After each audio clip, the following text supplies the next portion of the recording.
كودك لا يا دستا سلام ده رديك حق النبي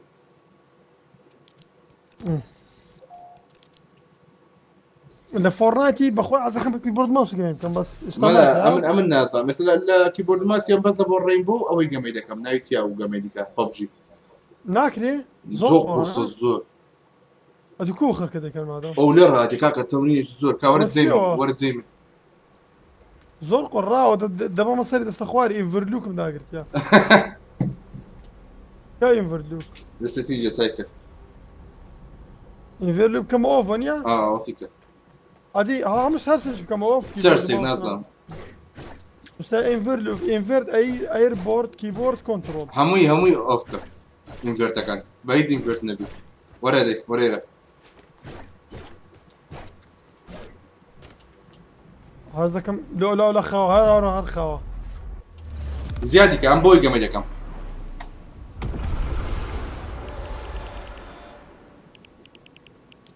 ملك العاصمان دي خواري سلال الراستا تشل الراستا شاركناك منا بس كم اذا كم اخرارا با يبدو كذا يمكن زين حساب دكا يا اوكي او جي فورس كم زين خزن دكا ريكورد دكا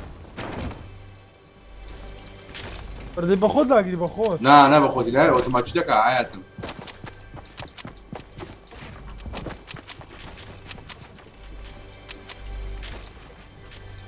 بالكرني قال خوش ذاك زور نرمو خوش زور ويسيو بالكرني يسيو خوش بي سي اف بي اس فولا يبقى قرعان اه والله هاي نيكو بخير بي امين اه والله نيكو يكم كاسة لايف القرعان كله هذه زول من بقوة دبي فزكش يا نرى فيلم كفل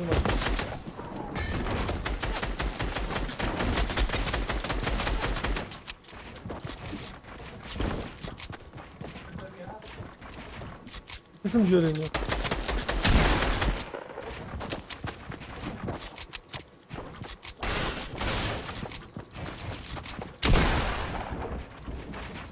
لا تسرعت البلد ده كمان كله فري من دي ها كوم تريم خوي فشني بابا بيزو رقم بدا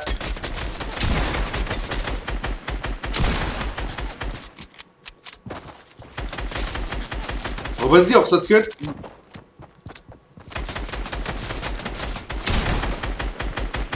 يقول لك بناكي وبس دي ده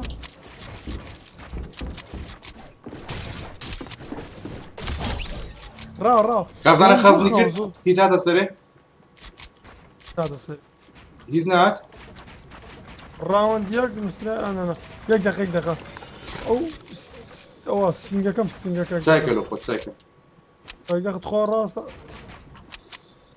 بركان نشانك كل ثانية ودري بخويا لونات كوجم نشان تسي نشان ثانية تخوا نشان السهم كل ثانية بقول راس خوار دير تبقى بس مش عندنا 60 60 ايه بوني وشوي فول تمام بوني وشوي فول تمام ايه دي مش عندنا هود ورا الدوام 60 جي اردو داغرا ايه زانا هموي اونا الريسايسل اوفا اوني عمي كا انا عمي كمان هر هموي ارولو هاتو اري اساسنا ما ادرين والله اسرعتي عن كرديه زمان استعمل اسرعته قد ليك بخوم لو يسرعت بس بقى مسيس دمرتم ام بخوم ناكا او خاكا قرب يلدو اردو لكرد بلدت خوش تربو ها زور خوش ادري من حمد ويا كم ضربه كيبورد جيم كم كيبورد نا بكمبيوتري بكمبيوتر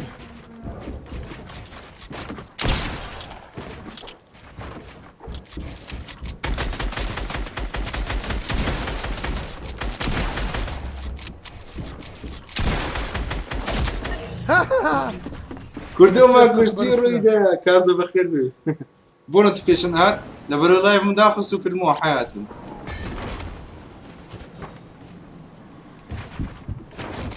هو زين حاضري بتكوجم ناتم بس في لا زوز خوا يبلدي يان بيبل ها يبلدي يان بيبل بابل بيبل كوخا عاسمان سنفتي خوم داية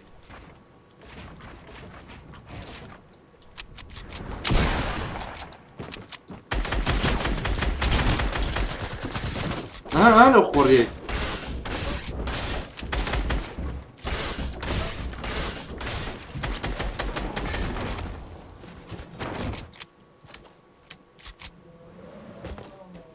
شو كندك يا ملا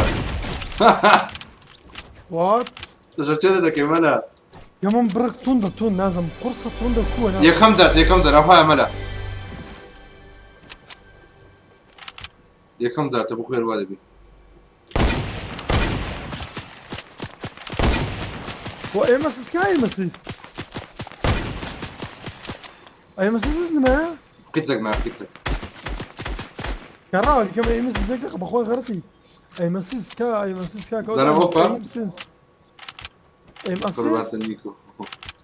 دبي أم بي اي مسيس لا سيتنجي يك دوما زين اي مسيس اونا راوي دك جنة دك اقول بقى خطراتي ايه هو شو تشوف لا انا من زور قرصة زور أو هاي كم زر أبديتي نوية يا كم زر بي سي ار وادبي لقوا أبديتي زوزو برا زول وملا البلايستيشن فرقية لا أنا بيترج قرا اف بي اس اذا كم اعتياد الرابط مسني اف بي اس 100 بيك انليمتد اقا حاز لي فول بي Unlimited؟ من انليمتد هات صاصت نوت معي صاصت له مصيصت عندك لو هيا اخي من صلوي همي كان بقوت كدير لصلوية اه تمش بكم ولا زور دبي بيك لو بزاند بتتصن دفري مش السنسيف دي لصيصة باجني يعني لو دخلت ديك تصير راي دقري يفسر راي دقري لا مو انتري مالا ساتو مو انتر ساتو ترتال فندا هيز مع خوني تو دو صوتي داني مو انتر باش بو اول فول كي اف بي اس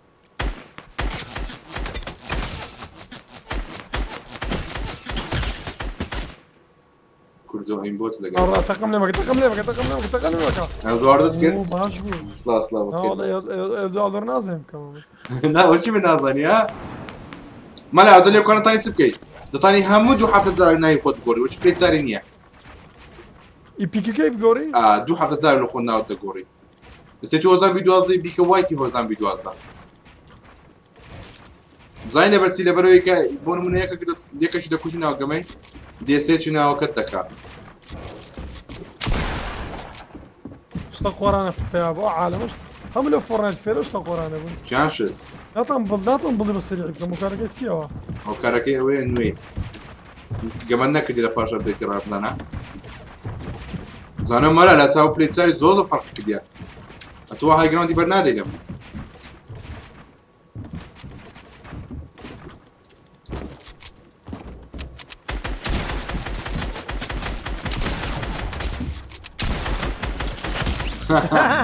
نعرف زوزو فرق كده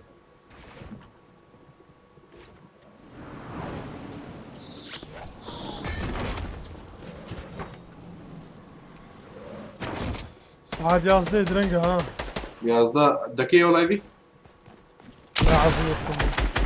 هاي كو را بسالك را إيه. كويس هذا الريكورد كم 6 دقائق من ريكوردك Alt to F9 Alt to F9 او دام قريس ريكوردك ها اشتقنا تسري بنسري لا راسي سري نا ولا يزنا كادسا Alt to F9 يبكو يزنا تسري لا والله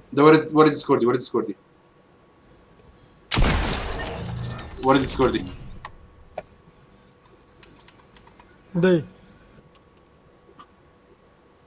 دنيا الشواي فول زمان اجابيز تشكي كم في دور نبي كامل كله بيرم كاميرا بكو ستريم فورنايت يعني او لا هيدي Share screen. شير سكرين اه بيكو دي لا برو جي فورس اكسبيرينس يبكو اوكي لا سيرشي اوكي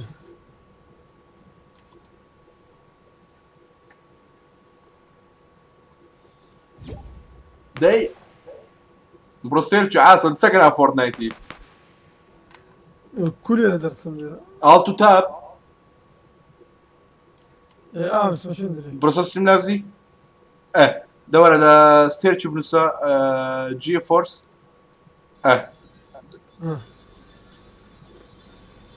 سيتنج ورا خواري ان جيم اوفرلاي ريكوردينجز ورا خواري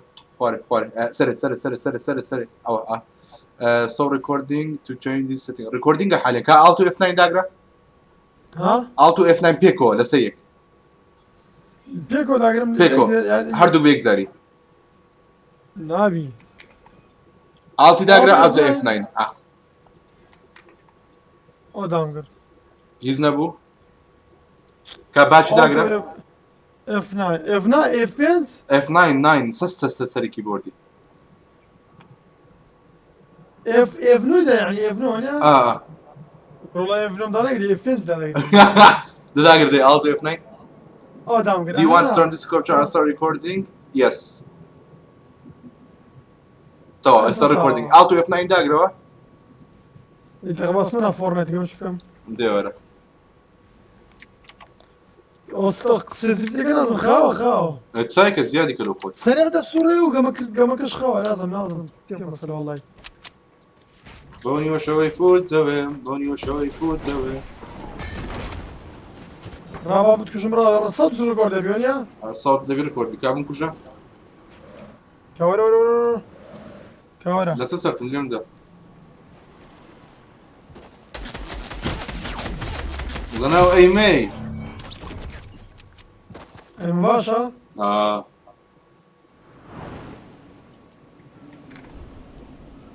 ريكورد هاز بين سيفد تمام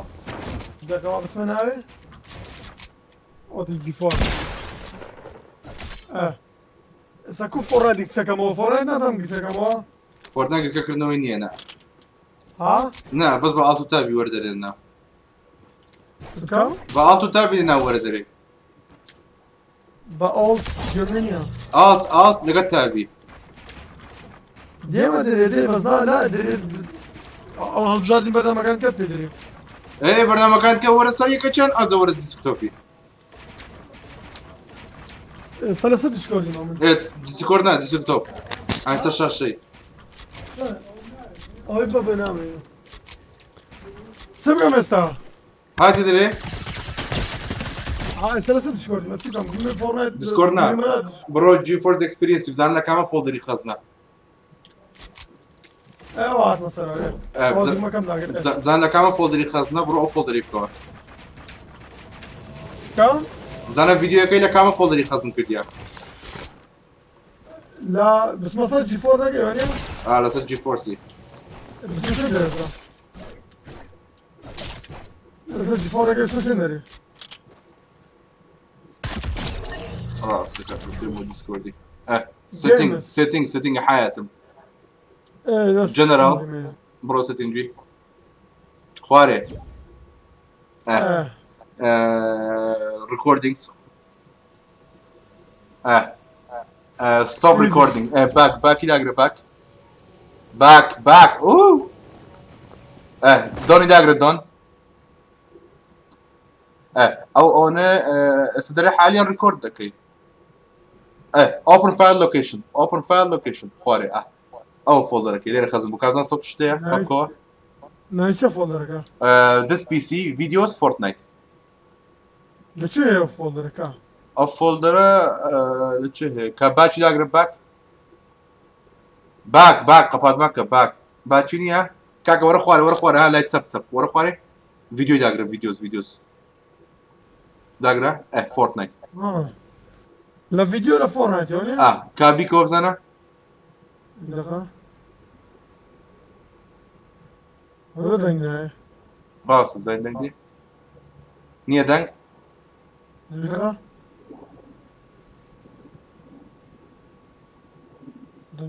دنجي قمجنيا دنجيز كمان انا والله دراسته ولو سيتنج جي فورسي قباتكو فيديو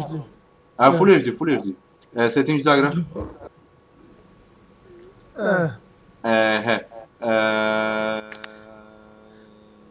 داني داقرا اه سيتنج لا سيتنج نار برودكاست دايفاسيا هيزني هو ريكورد كي داقرا لسه ريكوردي او داقرا دايجرام داقرا كليكا ايه سيتنجز اويبك هاي تاويت عيبني هاي باش داقرا او اون يبقى اوف اون بيك اوف تيرن اوف برو سيتنجي سيتنجي وي اولا او دوني داقرا دون سا سيتنجي داي هاي ان جيم شاس اف بي اس مظبوطه كذا وش تصل الاف بي اس تو شاس اف بي اس مظبوطه انستا ريبلاي لين 5 مينت 1 جيجا بايت زياده مودر 4K ريكوردك اتو ان جيم دقيقه ما تكون بي ريكوردك على بود ايه تفهم استعمل سري بينزكي زياد كسري بينزكي بكبيس سري خوار ولا خطاكي لس سري وحشي اه او انا خطاكي سري ايه بكم بيست بيست ودرسه هيزني ليجر سيفكا او نعم سيتنج يقدس كاينك استطيع سيت ريكوردك بروسس سيتنجي او ريكوردينجز لابد تشوف فايلك لابد سيف كده فايل شيء سسر شلون داقرا فايل سسر داقرا دي داقرا سسر داقرا شلون ولا هو زين ديسكتوب سي داقرا يوزرز كلاك داخلي هو زين فيديو قصده كاني او كا فولدر ورا خواري ستوب ريكورد جيم تو دون ايه باك روسيا او فيديوز دسته چند دسته ده اول في ديسكتوب كا ايه تا شبان اه دج ده كا اس تاخكوا اوكي اولش بفيس كام او كاميرا اوني كيف بفيس كام وديك التو اف 9 داقرا يلا ستارت دو سيخسب كيلو خما الو كوي باشي صدقني دجي قبل دجي مش خاص نبي كابم كوجو بزنه كا التو اف 9 داقرا هذه كليب كله انا سو elimination saved اوش كليب بوديتت التو اف 9 داقرا بيكو التو اف 9 حياتم دام تو كا ورا سر اوي ديسكتوبي بنصر فايلي ديسكتوب بيم قلت سايمي لا راس خاف قارد هذا قريب افر ريكورد جيم قباتك وي ديسمبر ريكورد جيم كيف كو لا بوي كم ورا سر ديسكتوبي ستوب ايه دي بروسس ديسكتوبي دا قراوي يا زين دا دي دوبلي تشكوتو تا ناشيا شو الراو ستايلك لمن لسه تي استاتو كا وانا تم بكم فورنايت جسكبتوا فورنايت جسنا بتو بس فول سكرين اي دقه لا ديمو كاميرا كات برام لو تيونا فورنايت تاي جسكي كوبا سيد دوغميا ناون داغرا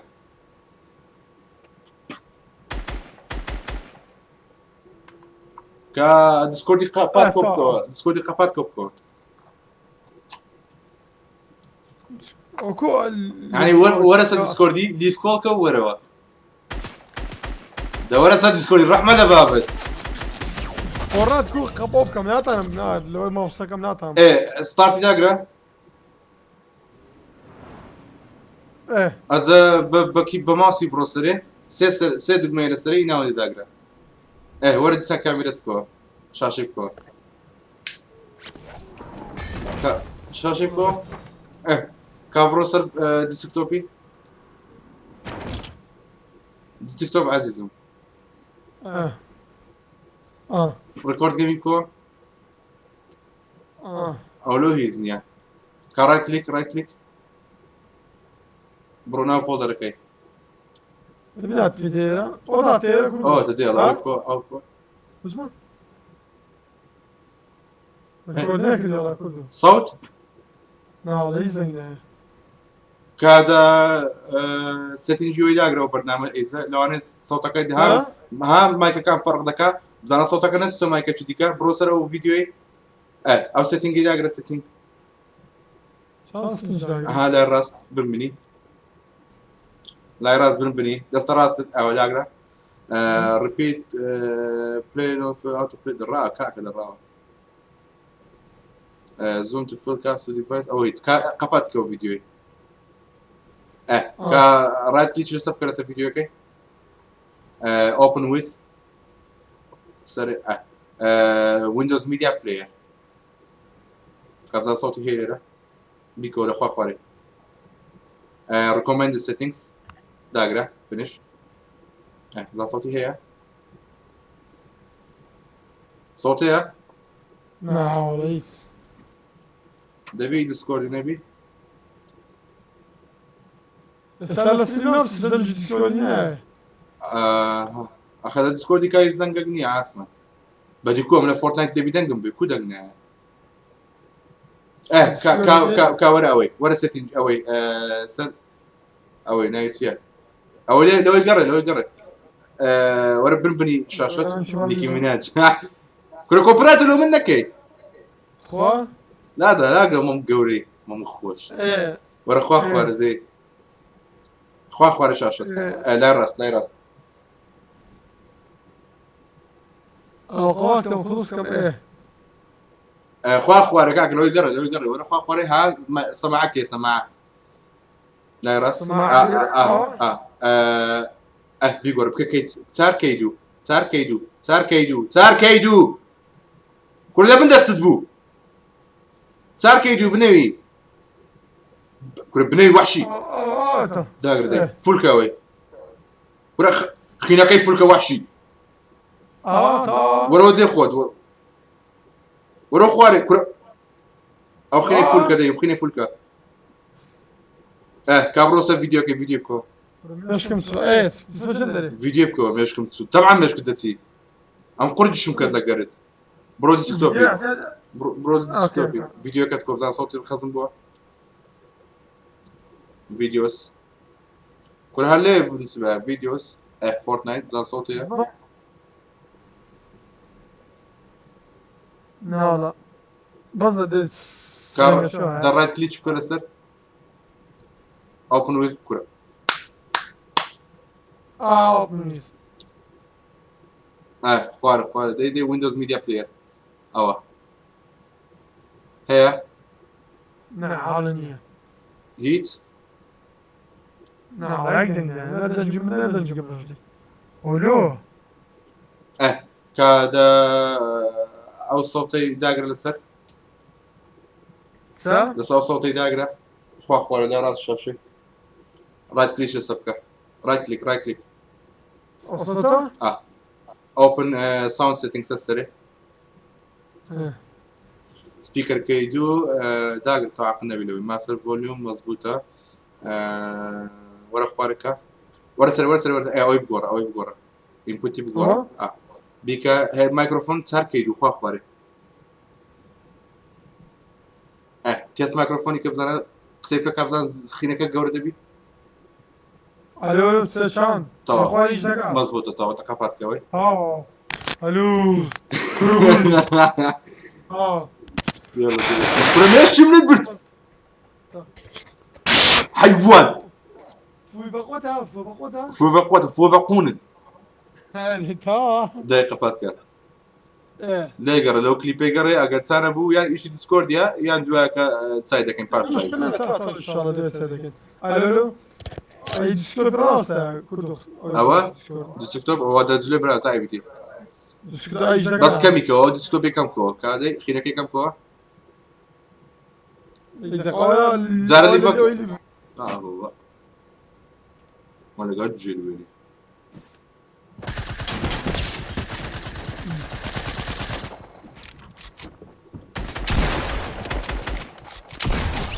نا نا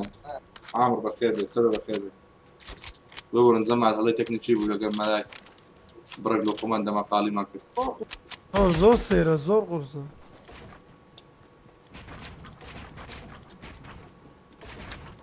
شو يا بابا؟ هو تي مسير بس تكلم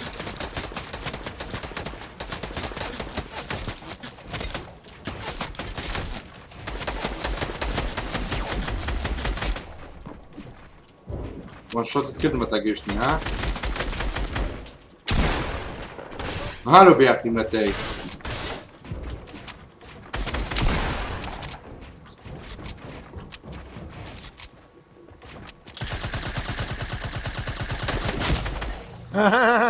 كده ستينج تقولي ان ستينج منظم قلت من انا والله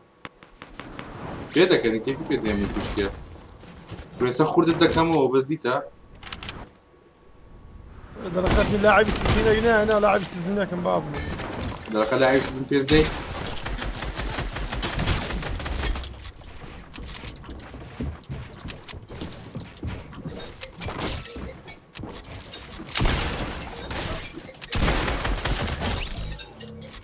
قاموا زور قرصة زور نظم لا قرصة. سينسيفتي تمام يا كاكا قام مخاوني ده او سنسيتيفيتي بروزيات كله خد دبي او هاي نبي واقم مايلات بي. برو سنسيتيفيتي تساق كله خد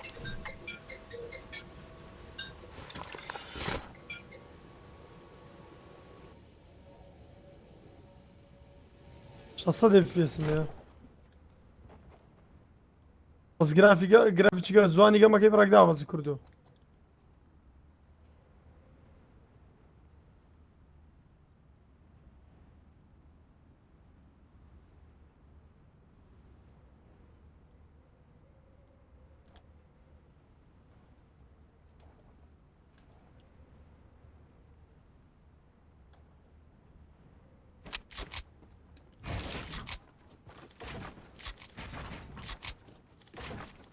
الو لا كريتيف ما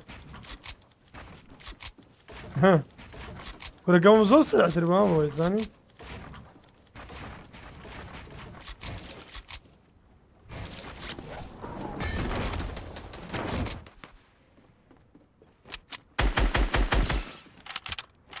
ورا شو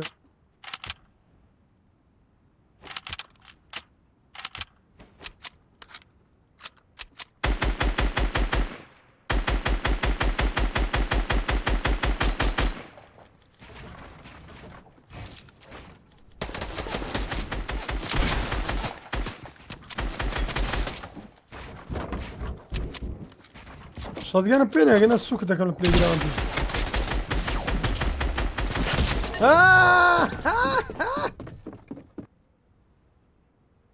Guarda da che mi picca tanto.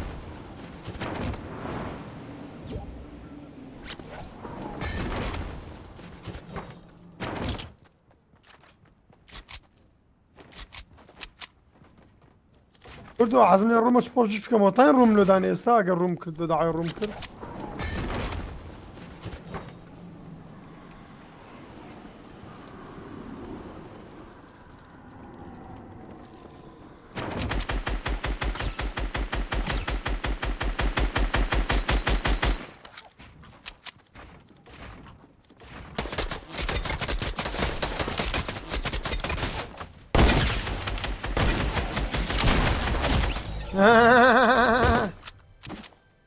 Kurde, coś stała.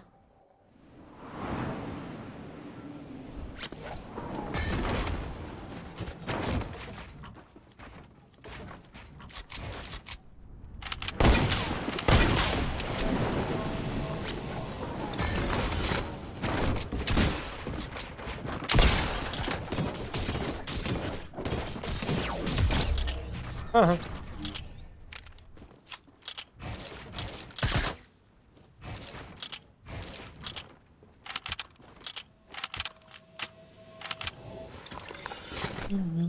تكون دراسة بالي في كم؟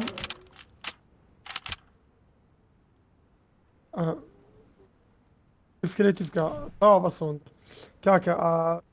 شو جينم ندير لايف ان شاء الله يصير لايف كده كمو ده لو بيتا وري على اللي بيصير كيستدي موجود مو دي والله. قاعد بروجرام شو عايزك بروجرام لا لا لا كريتيف ليس قرم ده كان تازاتي ما خلقتهم مش حتى يلا ده كريتيف بيو خو بابا مخوت تقام منك خلقتهم. اوكي استاديوم مباشر اوكي تصور. بدك دقيقة زم خبطان ميت كم دقيقة اسجل ما لا فورتنايت زايتك قلت تاخذ 100 كي بس بوش تو توك يبقى اون بس تنجي صوتي. جملتني اقف سيدك هيك. الو جل ما بس جملتك. عادي استجل ما والله. استجل ما بوش تو توك يبقى اون بوش تو توك. اقوي سكز جلد نبي على فورتنايت بوش تو توك يبقى اون وشهات يبقى اون. فورنايت انا هلا لايف ستريم لايف ستريم. لايف ستريم خو من لايف جملتون يا كاك لا فورتنايت جملتون. لايف بس ما كي 100 دقيقة خلاص. استا الميكروفون اوكسي كاك را خينا كده را خينا كده رو كاك سيدك كا اوف دقيقة خينا كان رو. اقصش فيه.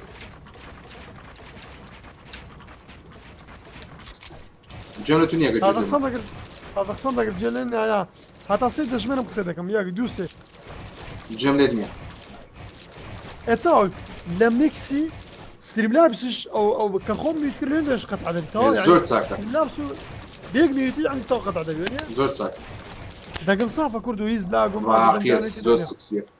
رواد بخير. فيس كامكم تو. فيس كامك زور زوانا. كو فيس كام كمان كو فيس كام دي. تو بقول اوتوماتيك بهزار واشتاع. ده صار فيس كام كم فول سكرين مقصد منه فول سكرين. اول دوانا ستيجي ساكا بس تشين اللي يقرا. كود تاعمو اللي كان بياكل يشتمي. بياكل شيء سيتنج الشورت كات تشبه بود هذا نين تو. سا؟ شورت كات اللي بود هذا شورت كات بزوا او دي نايت يا. خلقي دي. كو شورت كات بزوا. هسه بتمنى لايف كيوا. هذا تزار اللي يقرا ماذا. لا خوتارني انا يشدوا دقيقة دور كم يلا. ده ورا ديسكورد تليفون كور. اوكي.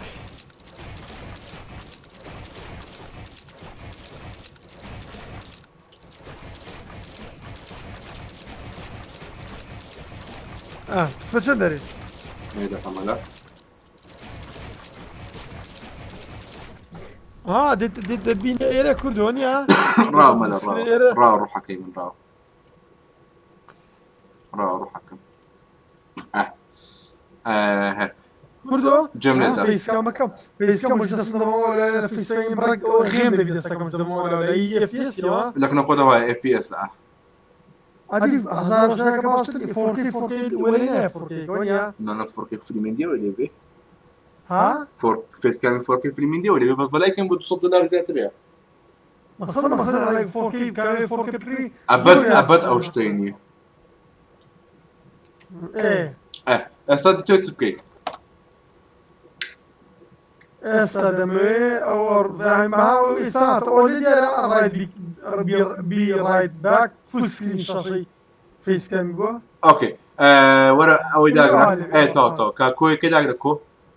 داغرا ليرنا لولا ليه كم داغرا ليه كم عاد فول سكرين دي عاد فول سكرين بونسا فيس كام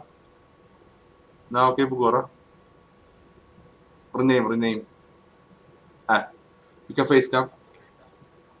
اوكي لا ينبخي بروحك كم باش تلمن فيس كام داغرا اذا كليك لسه كبروا لو لا يكوي داغرا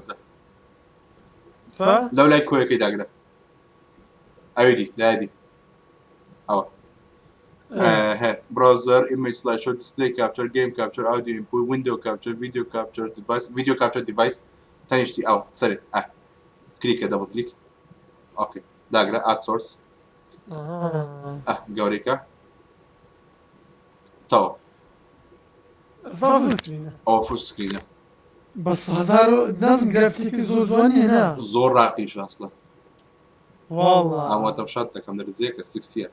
زعما هذا هو زانا ولا خلي باردايتو كل مو انتركت دائما ملا سا مو انتركت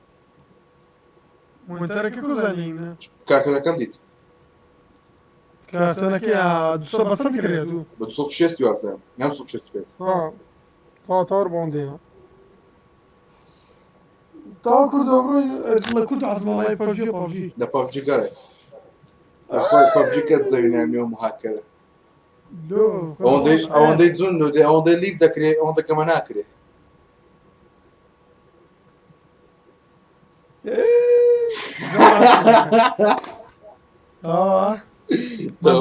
مەزبوطە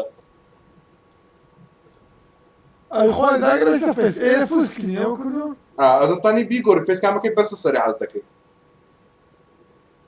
فێسکەم سەرزیەکە عیبی نەزێ گازم زی فێسکەم تاوە ئەوە نەوەرخوا خوارد لە نووسینەکان نووسرا فێسکام کە لۆ کلیکردنێ ئازەکەی بی بەسە سەر و بی ئاسان لە بن لایفسینەکەی بی لایفسینەکەی بەدووە لایفسینی بەدووە تاوە ئەوەی داگرە و خلاص بنی فێسکامە ئەدە کوردۆ ئەدەمێ ئین دوو مۆنیتەرەوە دوایدا چاک و کورە ئێستا من دەبێت ئەو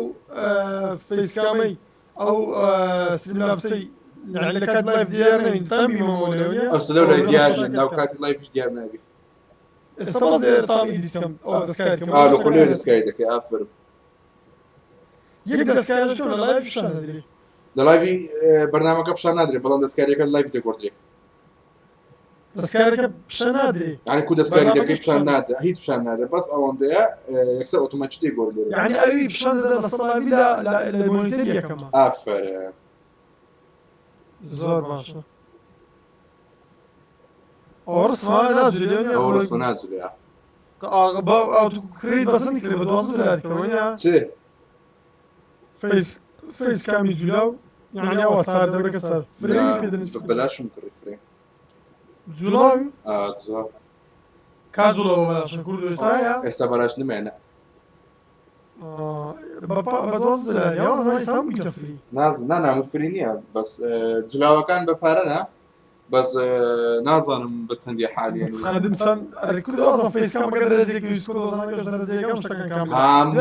ڕای دەکات زەمات لایڤی کاکەی تایبەتی هەیە ئەوەکەی سرنگ بە بزەکەی یاڵا ئەنگۆ پێمان بڵێن کوردۆ کاکەم زەرخۆ حافیز دەسکۆری دیکۆ ئێستا خۆمی دەکەم جەم لێ نییە لەرسی دەکەیت نۆپ جوانیشە نا زۆر جوانە من هەموو دەێن زۆر جوانە دەبڕۆدەیت جەماعەت خۆتە لەگەڵ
کوردۆ چاوم تێکس و چای خۆم تێکس و کوور نەگەیت و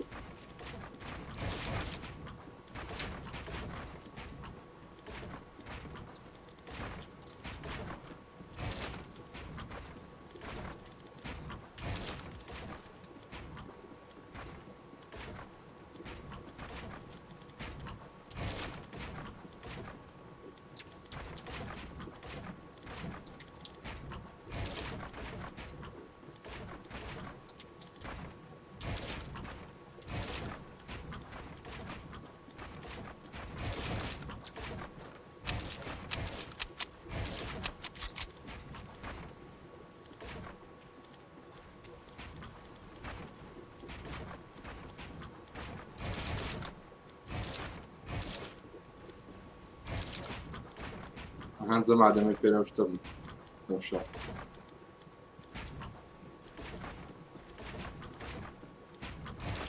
ئەوە نییەوە چییە پۆزە فاڵی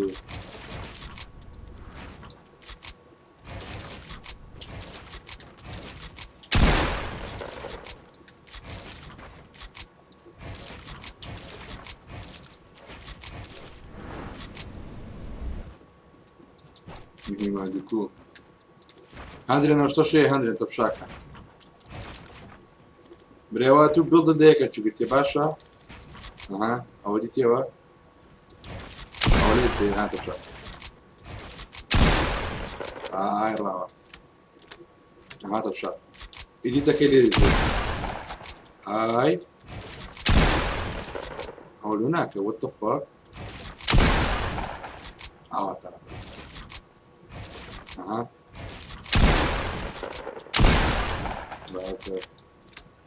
Prima Stranger Things did in Murder Room, David of Surf, to the sound like him.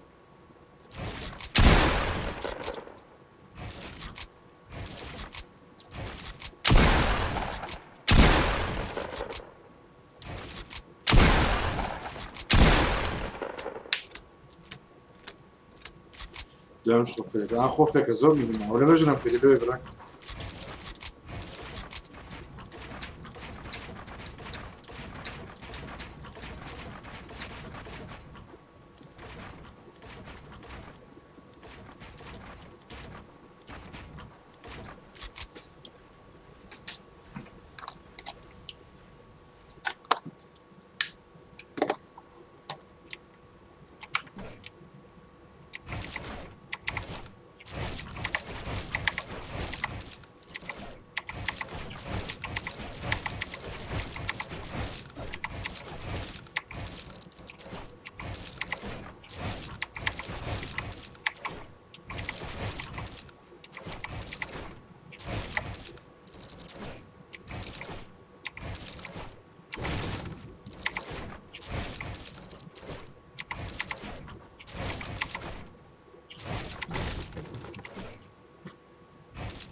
مش بابا عند بنيزني يعني ما تيم برزنتي مثلا كود من الرسول وزن ابو كريتب صاري هو زاني مدلكم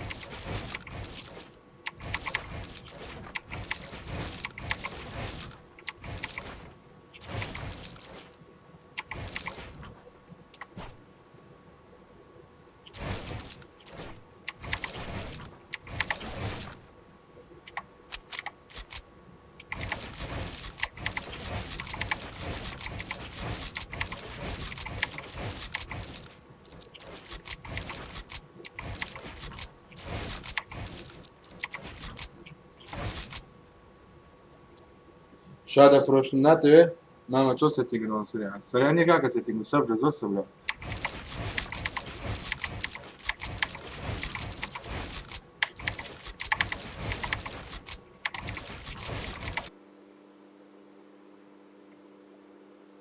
لايفات وتزمعت لايفات هو لايفات هو لايفات هو لايفات هو لايفات هو لايفات هو